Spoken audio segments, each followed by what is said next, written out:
ਗੱਲਬਾਤ ਕਰਨ ਦੇ ਲਈ ਤਾਂ ਤੁਸੀਂ ਦੇਖਿਆ ਕਿ ਭੁਪਿੰਦਰ ਸਿੰਘ ਮਾਨ ਦੇ ਵੱਲੋਂ ਨਿਊਜ਼ 18 ਤੇ ਐਕਸਕਲੂਸਿਵ ਗੱਲਬਾਤ ਕੀਤੀ ਗਈ ਹੈ। ਕਮੇਟੀ ਤੋਂ ਵੱਖ ਹੋਣ ਤੋਂ ਬਾਅਦ ਉਹਨਾਂ ਨੇ ਗੱਲਬਾਤ ਕਰਕੇ ਦੱਸਿਆ ਹੈ ਕਿ ਕੱਲ ਉਹਨਾਂ ਦੇ ਕੋਲ ਅਫੀਸ਼ੀਅਲ ਉਹ एक पहुंचती है लैटर कह सकते हैं या ऑफिशियल पेपर उन्होंने कोल पहुंचते हैं जिस दे विच उन्होंने सुप्रीम कोर्ट की सुप्रीम कमेटी का जो मैंबर दस्या जाता है। पर जिवें ही उन्होंने कोल ऑफिशियल डॉक्यूमेंट्स पहुंचते हैं तो भुपिंदर सिंह मान के मुताबिक तुरंत सीजीआई दे नाल गलबात करते हैं, दसते हैं अपनी स्थिति ते कहते हैं कि मैं इस कमेटी का हिस्सा नहीं बनया रह सकता, जिस ते सीजीआई दे वल्लों भी सहमति दे दी जाती है। नाल ही कह दिता कि नाराजगी जो है वो नाराजगी दूर करांगा चिट्ठी नूं लैके जो विरोध हो रहा सी, क्योंकि चिट्ठी लिखी गई सी इन्हां दे वल्लों खेतीबाड़ी मंत्री नूं हिमायत कीती सी इन्हां ने शर्तां दे नाल खेती कानूनां दी, तां उस चिट्ठी ते भी अपना स्पष्टीकरण दिता है कि ऑल इंडिया लैवल दी जो एक चिट्ठी सी सारे सूबियां दीयां कमेटियां दा उस दे विच जिक्र सी, पर मैं पर्सनल तौर ते निजी तौर ते किसी तरह दा भी कोई समर्थन नहीं कीता है, मेरे कोई दस्तखत उस विच नहीं है। तस्वीर रुख करदे रोहित बंसल भी मेरे सहयोगी लगातार जुड़े हुए ने। तो रोहित, फिलहाल की कुछ अपडेट है, बस रवाना हो चुकी है? जी बिल्कुल, मैं तुहानूं तस्वीरां दे जरिए बाहर दीयां तस्वीरां दिखा दिना है कि जिहड़ी बस हैगी वो इत्थों रवाना हो चुकी है और करीब 2 बसां हुंदियां ने जिस दे विच किसान आगू रवाना हुंदे ने, क्योंकि करीब 40 तो 50 के करीब जिहड़े किसान आगू हुंदे ने इस मीटिंग दे लई, तां 2 बसां दे जरिए ये रवाना हुंदे ने। और इस तो जिहड़ी खास गल ये है कि जिस चीज़ का जिक्र मैं पहला कर रहा सी कि पुलिस दीयां जिप्सियां गाइड करके लेके जांदियां, और इतिहास में शायद पहली बार होएगा कि किसान आगूआं नूं साडे किसान आगूआं नूं जिहड़ी पुलिस दीयां गड्डियां गाइड करके लेके जाण, क्योंकि अक्सर असीं देखदे हां कि लीडरां नूं MLA नूं MP दीयां गड्डियां नूं गाइड कीता जांदा। सो इस वक्त मेरे नाल अमरजीत सिंह राणा जी ने जिहड़े दुआबा के किसान आगू ने। सर, अज की मीटिंग तो किन्नियां कुछ उम्मीदां पहला तो तुसीं रखदे हो खास तौर पे?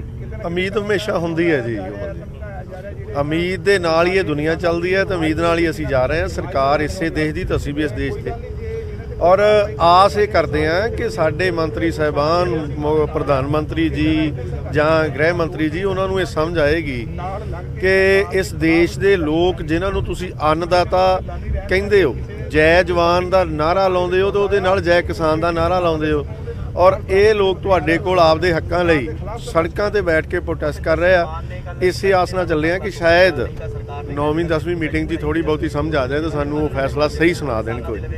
सर, कहा जाता है कि तुसीं जिस तरह जिक्र किया जय जवान जय किसान का, इसे देश में एक नारा होर दिता गया जो पिछले समय में आया कि जय जवान जय किसान जय विज्ञान। दिल्ली का विज्ञान भवन हुंदा है, अंदर किसान हुंदे आ, बाहर जवान हुंदा है। उस माहौल नूं किस तरह देखते हो जिथे जय जवान भी हो रहा, जय किसान भी हो रहा और जय विज्ञान भी हो रहा? ये नवा नारा ना, जय विज्ञान जय किसान ते जय जवान, ये पुराना नारा, पुराना ढा नहीं दईदा नवा बनाउण वास्ते। नवा नारा जिहड़ा आ वो भी जिंदाबाद कर देंगे, पहला जय जवान ते जय किसान जिहड़ा ओहदी भी जय जय करवा दिओ। जय विज्ञान भी नाल ही है, विज्ञान दे नाल ही सारा कुछ चलदा, सो इस करके उन्हां दी भी जय जयकार जरूर विज्ञान दी भी होएगी, पर अन्नदाता ना किते रोल दिओ विज्ञान दे चक्कर दे विच। जय किसान उस नारे विच भी सब तो पहले ही रखा जाएगा?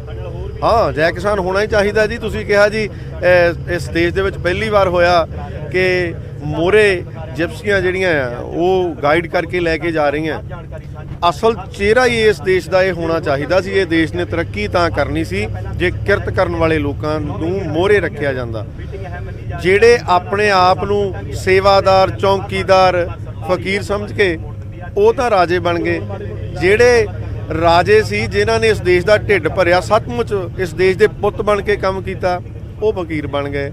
असलीयत यही है, जेकर इस देश दे विच इस देश के किरत करन वाले नूं किसान नूं जवान नूं आ सत्कार मिलण लग जाए, ना ना किसान। अमरजीत जी, एक दिलों गल पूछनी चाहना, शायद तुसी भी उस जवाब नूं मैं कहना सीधे रूप च पेश करो। जे पिछले दिनों की असीं गल देखीए, मतलब पिछले सालों की मैं गल कर रहा, तो किसान आगूआं ते किते ना किते एक गल आउंदी सी कि जी किसान आगू राजनीतिक पार्टियां नाल रुके रले हुए ने, जां मैं एक स्पष्ट शब्द मैं वरतना चाहना, शायद गुस्सा लगे कि जी आगू तो विक गए, जिहड़ा अपने पिंडां दे विच एक शब्द सी। की लगदा इस अंदोलन की ये वड्डी कामयाबी है कि उस दाग नूं धोण च ये चीज़ कामयाब रही है, चाहे वो इल्जाम सच्चे सी जां झूठे सी, पर अज दे समय कोई ये गल नहीं कह रहा।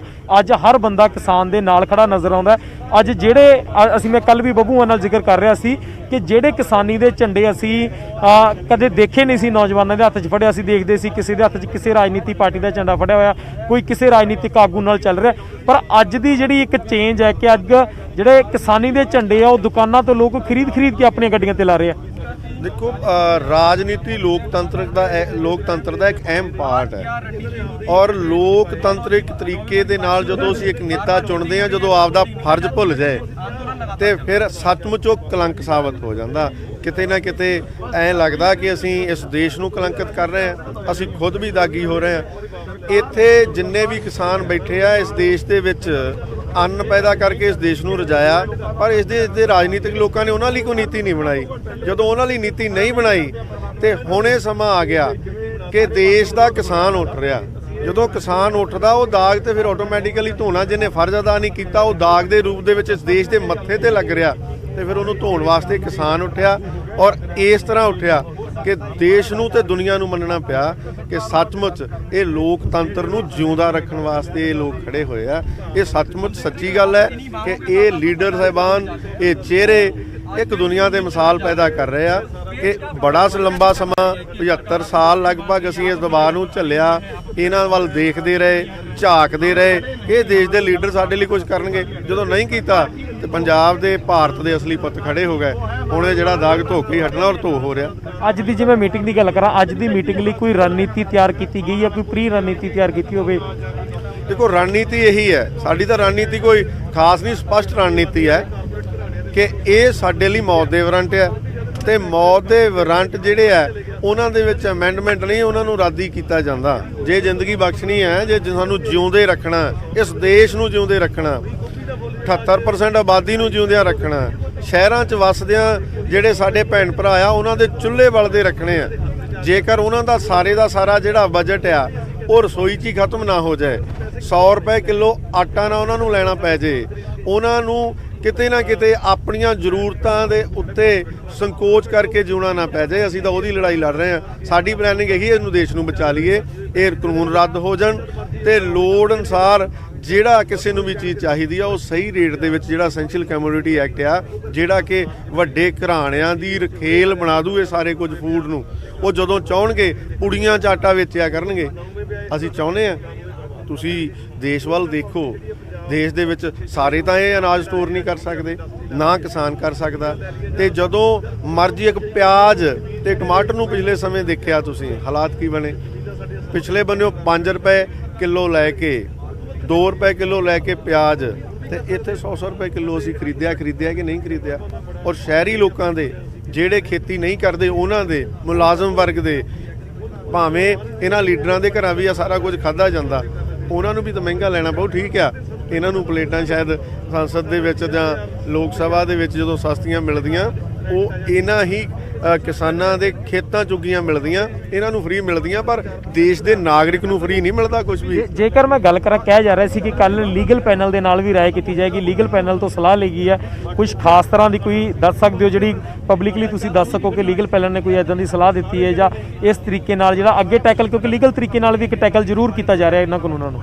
ਦੇਖੋ, ਲੀਗਲ ਪੈਨਲ ਦੇ ਨਾਲ ਜਿਹੜੀਆਂ ਗੱਲਾਂ ਦੱਸੀਆਂ ਉਹ ਕੁਝ, ਮੈਂ ਮਾਫੀ ਚਾਹੁੰਦਾ, ਕੁਝ ਗੱਲਾਂ ਇਸ ਤਰ੍ਹਾਂ ਦੀਆਂ ਹੁੰਦੀਆਂ ਜਿਹੜੀਆਂ ਪਬਲਿਕਲੀ ਕੀਤੀਆਂ ਨਹੀਂ ਜਾ ਸਕਦੀਆਂ। ਪਰ ਇੱਕ ਗੱਲ ਪੱਕੀ ਹੈ ਕਿ ਸਿੱਧੀ ਸਾਦੀ ਗੱਲ ਹੈ ਕਿ ਜਦੋਂ 90% ਕਾਨੂੰਨ ਇਹ ਮੰਨ ਜਾਣ ਕਿ ਇਹਨਾਂ ਦੇ ਵਿੱਚ ਖਾਮੀਆਂ, ਤੇ ਫਿਰ 100% ਡੱਬਾ ਬਚਾ ਕੇ ਕੀ ਕਰਨਾ, ਉਹ ਵੀ 10% ਵਾਲਾ ਕੰਮ ਜਿਹੜਾ ਉਹ ਲਾਂਭੇ ਕਰਨ, ਕਾਨੂੰਨ ਬਣਾ ਲੈਣ, ਨਵੇਂ ਤਰੀਕੇ ਨਾਲ ਬਣਾ ਲੈਣ, ਇਹਨਾਂ ਹੀ ਲੀਡਰਾਂ ਦੀ ਮੌਜੂਦਗੀ 'ਚ ਬਣਾ ਲੈਣ, ਇਹਨਾਂ ਦੀਆਂ ਸਲਾਹਾਂ ਤੇ ਇਹਨਾਂ ਦੀ ਮੌਜੂਦਗੀ ਉਹਦੇ ਵਿੱਚ ਹੋਵੇ।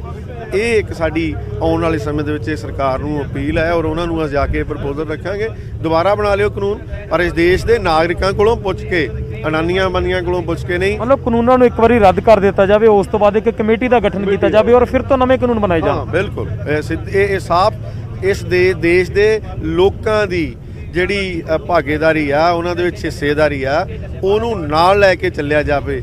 ਤਾਨਾਸ਼ਾਹੀ ਸਰਕਾਰਾਂ ਜਾਂ ਕਾਰਪੋਰੇਟ ਘਰਾਣਿਆਂ ਲਈ ਜਿਹੜੇ ਕਾਨੂੰਨ ਬਣਨਗੇ ਇਹ ਦੇਸ਼ ਦੇ ਲੋਕ ਖੜੇ ਹੋਣਗੇ। ਅਮਰਜੀਤ ਜੀ, ਮੈਂ ਇੱਕ ਸਵਾਲ ਮੈਂ ਹੋਰ ਕਰ ਰਿਹਾ ਸੀ। ਜਿਸ ਤਰ੍ਹਾਂ ਮੈਂ ਤੁਹਾਨੂੰ ਪਹਿਲਾਂ ਵੀ ਆਪਣਾ ਜ਼ਿਕਰ ਕੀਤਾ ਕਿ ਲੀਗਲ ਪੈਨਲ ਨਾਲ ਗੱਲਬਾਤ ਹੋਈ ਹੈ, ਤੁਸੀਂ ਕੁਝ ਮਜਬੂਰੀਆਂ ਹੁੰਦੀਆਂ ਨੇ ਕਿਉਂਕਿ ਜਥੇਬੰਦੀਆਂ ਦਾ ਇੱਕ ਬੰਧਨ ਹੈ, ਉਸ ਦੇ ਵਿੱਚ ਤੁਸੀਂ ਨਹੀਂ ਦੱਸ ਸਕਦੇ ਹੋ, ਪਰ ਕੀ ਜਿਸ ਤਰ੍ਹਾਂ ਲੀਗਲ ਪੈਨਲ ਤੁਹਾਨੂੰ ਗੱਲਾਂ ਬਾਤਾਂ ਤੁਸੀਂ ਕਰਦੇ ਹੋਵੋਗੇ, ਸਲਾਹ ਲੈਂਦੇ ਹੋਵੋਗੇ, ਤਾਂ ਕੀ ਤੁਹਾਨੂੰ ਲੱਗ ਰਿਹਾ ਕਿ ਉਸ ਦੇ ਨਾਲ ਕੋਈ ਹੱਲ ਨਿਕਲਣ ਦੀ ਸੰਭਾਵਨਾ ਇਸ ਦੇ ਲੀਗਲ ਤਰੀਕੇ ਨਾਲ ਨਿਕਲ ਸਕਦੀ ਹੈ?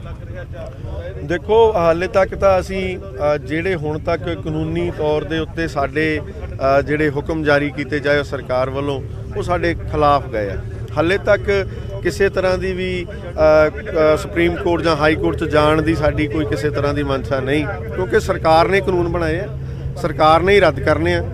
ਗਲਤ ਢੰਗ ਦੇ ਨਾਲ ਰਾਜ ਸਭਾ ਦੇ ਵਿੱਚ ਔਰ ਸਾਰੇ ਕਾਨੂੰਨ ਸਿੱਕੇ ਟੰਗ ਕੇ ਉਹਨਾਂ ਨੂੰ ਬਣਾਇਆ ਗਿਆ। ਹੁਣ ਸਰਕਾਰ ਨੂੰ ਸਿੱਧੀ ਗੱਲ ਆ, ਅਸੀਂ ਸਰਕਾਰ ਤੋਂ ਹੀ ਰੱਦ ਕਰਵਾਵਾਂਗੇ। ਸੋ ਸਾਫ਼ ਤੌਰ ਤੇ ਅਮਰਜੀਤ ਜੀ ਨੂੰ ਅਸੀਂ ਸੁਣ ਰਹੇ ਸੀ, ਜਿਨ੍ਹਾਂ ਦਾ ਕਹਿਣਾ ਹੈ ਕਿ ਸਰਕਾਰ ਨੇ ਕਾਨੂੰਨ ਬਣਾਇਆ ਤਾਂ ਸਰਕਾਰ ਤੋਂ ਹੀ ਰੱਦ ਕਰਾਵਾਂਗੇ। ਪਰ ਫਿਲਹਾਲ ਤੁਹਾਨੂੰ ਤਸਵੀਰਾਂ ਮੈਂ ਬਾਹਰ ਦੀਆਂ ਦਿਖਾ ਦਿੰਦਾ ਕਿ ਕਿਸ ਤਰ੍ਹਾਂ ਜਿਹੜੀ ਦਿੱਲੀ ਦੇ ਵਿੱਚ ਜਿਹੜੀ ਬੱਸ ਹੈ ਉਹ ਐਂਟਰ ਹੋ ਚੁੱਕੀ ਹੈ। ਦਿੱਲੀ ਦੀਆਂ ਸੜਕਾਂ ਤੇ ਤੁਹਾਨੂੰ ਨਜ਼ਰ ਆ ਰਿਹਾ ਕਿ ਲਗਾਤਾਰ ਜਿਹੜੇ ਕਿਸਾਨ ਆਗੂ ਨੇ ਉਹ ਵਿਗਿਆਨ ਭਵਨ ਵੱਲ ਨੂੰ ਵੱਧ ਰਹੇ ਨੇ, ਦਿੱਲੀ ਦੇ ਵਿਗਿਆਨ ਭਵਨ ਵੱਲ ਵੱਧ ਰਹੇ ਨੇ, ਕਿਉਂਕਿ 12 ਵਜੇ ਦੇ ਕਰੀਬ ਜਿਹੜੀ ਮੁਲਾਕਾਤ ਹੈ ਉਹ ਸ਼ੁਰੂ ਹੋ ਜਾਏਗੀ। 12 ਵਜੇ ਦੇ ਕਰੀਬ ਦਿੱਲੀ ਦੇ ਵਿਗਿਆਨ ਭਵਨ ਦੇ ਵਿੱਚ ਇਹ ਮੁਲਾਕਾਤ ਸ਼ੁਰੂ ਹੋਏਗੀ ਔਰ ਕੇਂਦਰ ਦੇ ਕਿਹੜੇ ਮੰਤਰੀ ਇਸ ਮੀਟਿੰਗ ਵਿੱਚ ਸ਼ਾਮਿਲ ਹੁੰਦੇ ਆ ਉਹ ਵੀ ਹਾਲੇ ਤੱਕ ਦੇਖਣਾ ਬੇहद ਅਹਿਮ ਹੋਏਗਾ, ਕਿਉਂਕਿ ਕਿਹਾ ਜਾ ਰਿਹਾ ਕਿ ਖੇਤੀ ਮੰਤਰੀ ਨਰਿੰਦਰ ਸਿੰਘ ਤੋਮਰ ਜਿਹੜੇ ਇਸ ਮੀਟਿੰਗ ਦਾ ਹਿੱਸਾ ਹੋਣਗੇ। ਔਰ ਇਸ ਤੋਂ ਇਲਾਵਾ ਕਿਉਂਕਿ ਪਿਛਲੀਆਂ ਮੀਟਿੰਗਾਂ ਜਿਸ ਤਰ੍ਹਾਂ ਅਸੀਂ ਦੇਖਦੇ ਹਾਂ ਕਿ ਪਿਊਸ਼ ਗੋਇਲ ਇਹਨਾਂ ਮੀਟਿੰਗਾਂ ਵਿੱਚ ਆਉਂਦੇ ਆ, ਸੋਮ ਪ੍ਰਕਾਸ਼ ਜਿਹੜੇ ਪੰਜਾਬ ਤੋਂ ਆਉਂਦੇ ਆ, ਹੁਸ਼ਿਆਰਪੁਰ ਤੋਂ MP ਨੇ, ਪਹਿਲਾਂ ਫਗਵਾੜਾ ਏਰੀਆ ਦੇ MLA ਰਹਿ ਚੁੱਕੇ ਨੇ,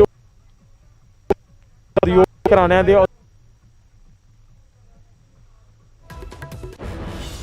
ਤਾਂ ਬਿਲਕੁਲ ਰੋਹਿਤ, ਕੌਣ ਇਸ ਮੀਟਿੰਗ ਦੇ ਵਿੱਚ ਕੇਂਦਰ ਵਾਲੇ ਪਾਸੋਂ ਸ਼ਾਮਿਲ ਹੁੰਦਾ ਇਹ ਵੀ ਦੇਖਣਾ ਕਾਫੀ ਅਹਿਮ ਹੈ। ਤਾਂ ਫਿਲਹਾਲ ਬੱਸਾਂ ਜੋ ਨੇ ਰਵਾਨਾ ਹੋ ਚੁੱਕੀਆਂ ਨੇ, ਦਿੱਲੀ ਦੇ ਵਿੱਚ ਐਂਟਰ ਕਰ ਚੁੱਕੀਆਂ ਨੇ ਬੱਸਾਂ। ਦੋ ਤਸਵੀਰਾਂ ਤੁਹਾਨੂੰ ਦਿਖਾ ਰਹੇ ਹਾਂ। ਪਹਿਲੀ ਤਸਵੀਰ ਕਿਸਾਨਾਂ ਦੀ ਬੱਸ ਤੇ ਦੂਸਰੀ ਤਸਵੀਰ ਵਿਗਿਆਨ ਭਵਨ ਦੇ ਬਾਹਰ ਦੀ ਹੈ। ਕਿਸ ਤਰ੍ਹਾਂ ਦੀਆਂ ਤਿਆਰੀਆਂ, ਸਿਕਿਉਰਿਟੀ ਤੁਸੀਂ ਦੇਖ ਸਕਦੇ ਹੋ ਉੱਥੇ ਜੋ ਨਜ਼ਰ ਆ ਰਹੀ ਹੈ। ਤਾਂ ਹੁਣ ਤੋਂ ਕੁਝ ਹੀ ਦੇਰ ਦੇ ਵਿੱਚ ਕਿਸਾਨ ਇੱਥੇ ਵਿਗਿਆਨ ਭਵਨ ਪਹੁੰਚਣਾ ਸ਼ੁਰੂ ਹੋ ਜਾਣਗੇ। ਤੇ ਉਸ ਤੋਂ ਬਾਅਦ 12 ਵਜੇ ਅੱਜ 9ਵੇਂ ਗੇੜ ਦੀ ਬੈਠਕ ਹੋਣ ਜਾ ਰਹੀ ਹੈ।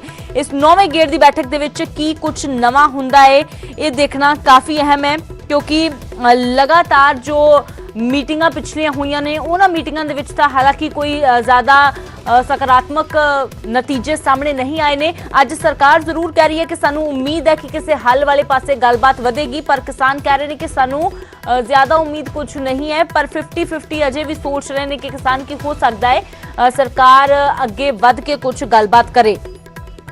ਤਾਂ ਵਿਗਿਆਨ ਭਵਨ ਦੀਆਂ ਤਸਵੀਰਾਂ ਵੀ ਤੁਸੀਂ ਦੇਖ ਰਹੇ ਹੋ ਤੇ ਕਿਸਾਨਾਂ ਦੀ ਬੱਸ ਦੀਆਂ ਵੀ ਲਾਈਵ ਤਸਵੀਰਾਂ ਤੁਹਾਨੂੰ ਦਿਖਾ ਰਹੇ ਹਾਂ। ਲਗਾਤਾਰ ਜੋ ਵੱਖ-ਵੱਖ ਕਿਸਾਨ ਜਥੇਬੰਦੀਆਂ ਦੇ ਆਗੂ ਨੇ ਬੱਸਾਂ ਦੇ ਵਿੱਚ ਸਵਾਰ ਹੋ ਕੇ, 2 ਬੱਸਾਂ ਇਥੋਂ ਸਿੰਘੂ ਬਾਰਡਰ ਤੋਂ ਰਵਾਨਾ ਹੋਈਆਂ ਨੇ। ਇਸ ਤੋਂ ਇਲਾਵਾ ਬਹੁਤ ਸਾਰੇ ਹੋਰ ਕਿਸਾਨ ਲੀਡਰ ਨੇ ਜਿਹੜੇ ਆਪਣੀ ਗੱਡੀਆਂ ਦੇ ਵਿੱਚ ਵੀ ਰਵਾਨਾ ਹੋਏ ਨੇ। ਬੂਟਾ ਸਿੰਘ ਗੁਰਜੀਲ ਦੇ ਨਾਲ ਵੀ ਤੁਹਾਨੂੰ ਅਸੀਂ ਤਸਵੀਰਾਂ ਦਿਖਾਈਆਂ ਸੀ, ਗੱਲਬਾਤ ਵੀ ਕੀਤੀ ਸਾਡੇ ਸਹਿਯੋਗੀ ਨੇ ਕਿ ਕੀ ਰਣਨੀਤੀ ਅੱਜ ਲੈ ਕੇ ਜਾ ਰਹੇ ਨੇ। ਹਾਲਾਂਕਿ ਲੀਗਲ ਰਾਏ ਵੀ ਲਈ ਗਈ ਹੈ ਕਿਸਾਨ ਜਥੇਬੰਦੀਆਂ ਦੇ ਵੱਲੋਂ। ਕੱਲ ਦੇਰ ਰਾਤ ਮੀਟਿੰਗ ਵਕੀਲਾਂ ਦੇ ਨਾਲ ਕੀਤੀ ਗਈ ਹੈ, ਪਰ ਉਹ ਮੀਟਿੰਗ ਦੇ ਵਿੱਚ ਕੀ ਕੁਝ ਗੱਲਬਾਤ ਹੋਈ ਹੈ ਕਿਸਾਨ ਕਹਿ ਰਹੇ ਨੇ ਕਿ ਉਸ ਨੂੰ ਅਸੀਂ ਪਹਿਲਾਂ ਡਿਸਕਲੋਜ਼ ਨਹੀਂ ਕਰ ਸਕਦੇ। ਪਰ ਇਸ ਮੀਟਿੰਗ ਦੇ ਵਿੱਚ ਕੀ ਕੁਝ ਅੱਜ ਖਾਸ ਰਹਿੰਦਾ ਹੈ, ਕਿਉਂਕਿ ਜ਼ਾਹਿਰ ਜੀ ਗੱਲ ਹੈ ਕਿ ਹੁਣ ਸੁਪਰੀਮ ਕੋਰਟ ਦੇ ਵੱਲੋਂ ਵੀ ਅਮਲ ਤੇ ਰੋਕ ਲਗਾ ਦਿੱਤੀ ਗਈ ਹੈ ਕਾਨੂੰਨਾਂ ਤੇ। ਤਾਂ ਸੁਪਰੀਮ ਕੋਰਟ ਦੀ ਕਮੇਟੀ ਦੇ ਬਾਰੇ ਵੀ ਚਰਚਾ ਹੋ ਸਕਦੀ ਹੈ। ਕਿਸਾਨ ਕਹਿ ਰਹੇ ਨੇ ਕਿ ਸਾਨੂੰ ਕਮੇਟੀ ਨਾ ਮਨਜ਼ੂਰ ਹੈ, ਸਾਨੂੰ ਕੋਈ ਵੀ ਕਮੇਟੀ ਨਹੀਂ ਚਾਹੀਦੀ। ਤਾਂ ਉਧਰ ਭੁਪਿੰਦਰ ਸਿੰਘ ਮਾਨ ਪਹਿਲਾਂ ਹੀ ਕਮੇਟੀ ਤੋਂ ਆਪਣੇ ਆਪ ਨੂੰ ਵੱਖ ਕਰ ਚੁੱਕੇ ਨੇ। ਕਹਿੰਦੇ ਨੇ ਕਿ ਕਮੇਟੀ ਤੋਂ ਆਪਣੇ ਆਪ ਨੂੰ ਵੱਖ ਕਰਨ ਦਾ ਫੈਸਲਾ ਕੱਲ ਜਦੋਂ ਮੈਨੂੰ ਅਫੀਸ਼ੀਅਲ ਡਾਕੂਮੈਂਟਸ ਪ੍ਰਾਪਤ ਹੋਏ ਨੇ ਉਸ ਤੋਂ ਬਾਅਦ ਹੀ ਮੈਂ ਲੈ ਲਿਆ ਸੀ। ਤਾਂ ਅੱਜ ਦੀ ਮੀਟਿੰਗ ਦੇ ਵਿੱਚ ਕੀ ਕੁਝ ਹੱਲ ਨਿਕਲਦਾ ਹੈ ਇਸ ਤੇ ਲਗਾਤਾਰ ਨਜ਼ਰ ਬਣੀ ਹੋਈ ਹੈ। ਨਿਊਜ਼ 18 ਤੇ ਮਹਾ ਕਵਰੇਜ ਇਸ ਮੀਟਿੰਗ ਨੂੰ ਲੈ ਕੇ ਲਗਾਤਾਰ ਜਾਰੀ ਹੈ। 5 ਤਸਵੀਰਾਂ ਤੁਹਾਨੂੰ ਦਿਖਾ ਰਹੇ ਹਾਂ। ਸੁਪਰੀਮ ਕੋਰਟ ਦਾ ਵੱਡਾ ਫੈਸਲਾ ਆਉਂਦਾ ਹੈ 12 ਜਨਵਰੀ ਨੂੰ। ਉਸ ਫੈਸਲੇ ਤੋਂ ਬਾਅਦ ਇਹ ਮੀਟਿੰਗ ਹੋਣ ਜਾ ਰਹੀ ਹੈ। ਹੁਣ ਤੱਕ 8 ਮੀਟਿੰਗਾਂ ਹੋਈਆਂ ਨੇ। ਉਹ ਵੀ ਮੀਟਿੰਗਾਂ ਤੁਹਾਨੂੰ ਦਿਖਾ ਰਹੇ ਹਾਂ ਕਿ 14 ਅਕਤੂਬਰ ਤੋਂ ਮੀਟਿੰਗਾਂ ਦਾ ਸਿਲਸਿਲਾ ਸ਼ੁਰੂ ਹੋਇਆ ਹੈ, ਯਾਨੀ ਕਿ ਅਕਤੂਬਰ ਤੋਂ ਲੈ ਕੇ ਜਨਵਰੀ ਦਾ ਮਹੀਨਾ, ਚੌਥਾ ਮਹੀਨਾ ਇਹਨਾਂ ਮੀਟਿੰਗਾਂ ਦੇ ਦੌਰ ਦਾ ਚੱਲ ਰਿਹਾ ਹੈ। ਪਰ ਅਜੇ ਤੱਕ ਵੀ ਇਸ ਮੀਟਿੰਗਾਂ ਦਾ ਕੋਈ ਹੱਲ ਨਹੀਂ ਨਿਕਲਿਆ। 14 ਅਕਤੂਬਰ ਦੀ ਮੀਟਿੰਗ ਬੇਸਿੱਟਾ ਨਿਕਲਦੀ ਹੈ। ਉਸ ਤੋਂ ਬਾਅਦ ਅਗਲੀ ਮੀਟਿੰਗ ਹੁੰਦੀ ਹੈ 13 ਨਵੰਬਰ ਨੂੰ, ਬੇਸਿੱਟਾ ਨਿਕਲਦੀ ਹੈ। ਤੀਸਰੀ ਮੀਟਿੰਗ 1 ਦਸੰਬਰ ਨੂੰ ਹੁੰਦੀ ਹੈ, ਕੋਈ ਨਤੀਜਾ ਨਹੀਂ ਨਿਕਲਦਾ। ਚੌਥੀ ਮੀਟਿੰਗ ਹੁੰਦੀ ਹੈ 3 ਦਸੰਬਰ ਨੂੰ, ਕੋਈ ਨਤੀਜਾ ਨਹੀਂ ਨਿਕਲਦਾ। 5 ਦਸੰਬਰ ਨੂੰ ਅਗਲੀ ਬੈਠਕ ਹੁੰਦੀ ਹੈ, ਉਸ ਮੀਟਿੰਗ ਦੇ ਵਿੱਚ ਵੀ ਕੋਈ ਹੱਲ ਨਹੀਂ ਨਿਕਲਦਾ। ਜੋ 30 ਦਸੰਬਰ ਨੂੰ ਮੀਟਿੰਗ ਹੁੰਦੀ ਹੈ, 6ਵੇਂ ਗੇੜ ਦੀ ਬੈਠਕ ਹੁੰਦੀ ਹੈ, ਉਸ ਮੀਟਿੰਗ ਦੇ ਵਿੱਚ ਵੀ ਕੋਈ ਸਿੱਟਾ ਨਹੀਂ ਨਿਕਲਦਾ। 7ਵੀਂ ਬੈਠਕ 4 ਜਨਵਰੀ ਨੂੰ ਹੁੰਦੀ ਹੈ, ਬੇਸਿੱਟਾ। 8ਵੀਂ ਬੈਠਕ ਜੋ ਹੁੰਦੀ ਹੈ 8 ਜਨਵਰੀ ਨੂੰ ਉਸ ਦੇ ਵਿੱਚ ਵੀ ਕੋਈ ਨਤੀਜਾ ਨਹੀਂ ਨਿਕਲਦਾ। 9ਵੇਂ ਗੇੜ ਦੀ ਬੈਠਕ ਦੇ ਵਿੱਚ ਅੱਜ ਕੀ ਕੁਝ ਹੁੰਦਾ ਹੈ, ਇਸ ਤੇ ਨਜ਼ਰ ਲਗਾਤਾਰ ਬਣੀ ਹੋਈ ਹੈ।